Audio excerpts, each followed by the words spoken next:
Hi ka-farm! Ngayon ka-farm, mara akong i-flex tungkol sa pislit ng aking amang ka-farm sa year 1993. Ang pislit niya ka-farm ay hanggang ngayon, naitago pala ng aming ina. So nang nakita namin ka-farm, ito ka-farm mo, yung pislit. So nang nakita namin ka-farm, napag-isipan ko na i-vlog, ipakita sa inyo mga ka-farm ang gano'ng kalaki ang sahod nung panahon na yung 1993.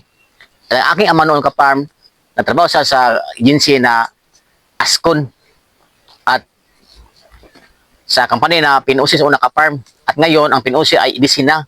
Ito ang sahod ka-farm. Nasa 1,157 lang ka-farm per month. At kung kunan pa yan ng SS ka-farm, so nasa 900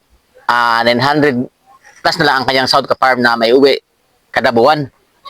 At biruin mo ka-farm, noong mga panahon na yon, 5 kami mga kapatid.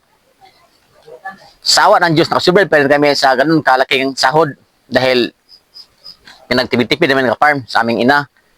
So ngayon ka-farm, pinapakita ko lang ito sa iyo dahil ang pislip na ito mga ka-farm, ang mga pislip na ito, ayan, ay sobrang valuable sa amin, sobrang treasure sa amin dahil dito nung makita namin ang pagod at pawis ng aming ama na pinaghirapan niya para mabuhay kami. So ito ka-farm ay isa na rin antique at naabot ito ng 3 dekid ka-farm. 30 na taon ka-farm sa tubrang tagal.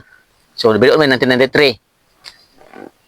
At itong aking kasama ka-farm ay parang naantok na. Kaya ngayon ka-farm,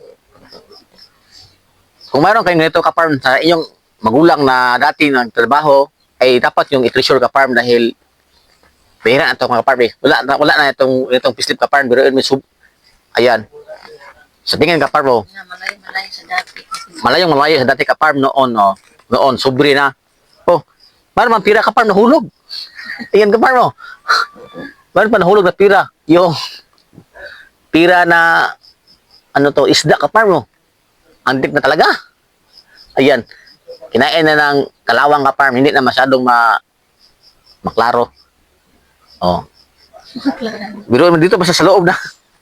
Dito siya nanggaling ka-farm mo. Pag bukas ko, meron pang nalaglag. Oh? Nako ka-farm. Amin lang itong talagang i-keep. Dahil isa itong remembrance sa amin.